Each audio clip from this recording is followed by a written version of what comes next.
The European Union says it is continuing to engage with the United States at all levels. The ambassadors of the 27 countries met in Brussels last night to discuss the prospect of retaliation. The broad consensus that's emerged today is to try and de-escalate. The leaders will be meeting in Brussels at a special summit on Thursday. President Trump has threatened to impose tariffs on 6 EU countries, as well as the UK and Norway, starting at 10% next month, unless they acquiesce to Greenland becoming part of the United States. This morning, the British Prime Minister said threatening tariffs on allies was the wrong thing to do, but at the same time, he ruled out any retaliatory tariffs. A trade war, he said, is in no one's interest. Our chief political correspondent, Henry Zeffman, has more. How to handle President Trump? Sir Keir Starmer's answer to that complicated question is being tested today like never before. Good morning. The world has become markedly more turbulent in recent weeks. The UK and the US are close allies and close partners.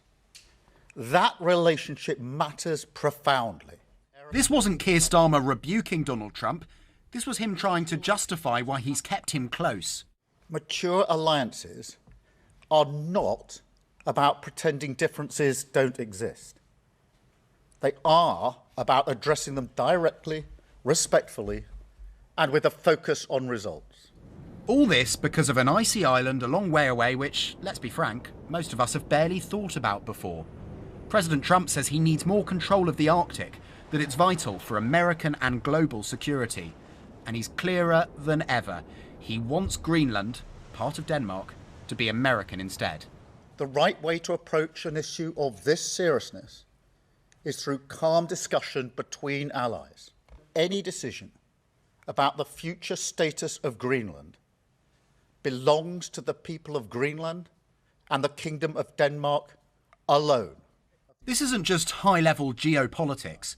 President Trump's threat to impose tariffs on the UK over its objections to his plans means this matters to all of us. Alliances endure because they're built on respect and partnership, not pressure. That is why I said the use of tariffs against allies is completely wrong. Do you think Donald Trump is genuinely considering military action? Look, I don't, actually. The Prime Minister predicted that the US would not actually invade Greenland and hinted at the true scale of the transatlantic partnership. The interaction on intelligence between the US and the UK is the closest relationship of any two countries in the world. And that keeps us safe in ways I can't explain to you. For a Prime Minister who's invested so much energy in his relationship with President Trump over the past year, it's quite something for him even to say that the US President is wrong. But there'll be plenty in his party and in the country asking whether Keir Starmer went far enough. Well, it's pretty clear that the Prime Minister's tactics with Donald Trump lie in tatters now, really. The attempts at appeasement of the US President have failed, and it's time for some stronger action. Other political rivals are backing the Prime Minister on this. For once, I do broadly agree with Keir Starmer. In the case of Greenland, it's a sovereign country, and we have to respect sovereignty, particularly of our allies. To use economic threats against the country that's been considered to be your closest ally for over 100 years is not the kind of thing we would expect. It's wrong. What if the President doesn't back down? What does that mean for our trade, for our alliances, for our security? It's not clear that Sir Keir has his answers yet. Well, would any Prime Minister? Henry Zeffman, BBC News, Westminster. I can just show you some live pictures of Lars Rasmussen, the Danish Foreign Minister, who's just wrapping up a press conference on College Green here in London. He's been meeting with Yvette Cooper, the Foreign Secretary, in the last hour. Lots of meetings going on. In fact, we've got Mike Johnson, who is in London as well at the moment, the Speaker of the US House, who said today that the special relationship remains very special. You've almost got at the moment a good cop, bad cop routine going on, because Donald Trump has been giving an interview to NBC News in the last few minutes, in which he said Europe should focus on Russia, Ukraine, rather than Greenland. But when asked whether he would follow through on plans to hit European nations with tariffs absent a Greenland deal, he said, yes, I will, 100%. He was also asked whether there would be any plan for a military invasion of Greenland. No comment. he said. We've also seen pictures in the last hour of Scott Bessent arriving in Davos, where Donald Trump will be speaking on Wednesday.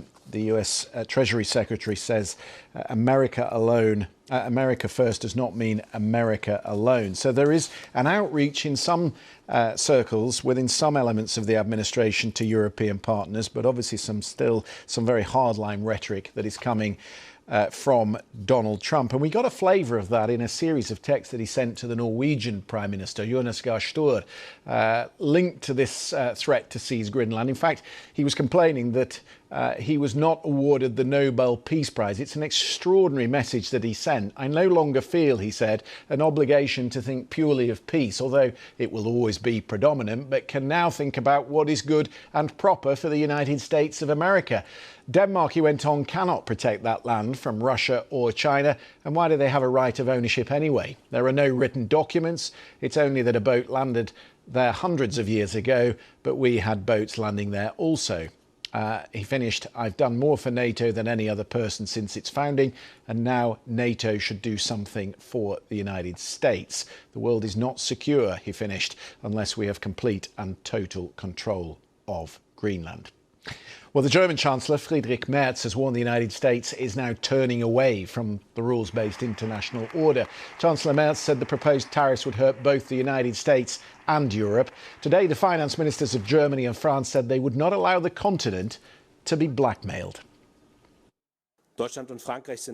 Germany and France are in agreement. We will not allow ourselves to be blackmailed. Europe will give a united, clear response.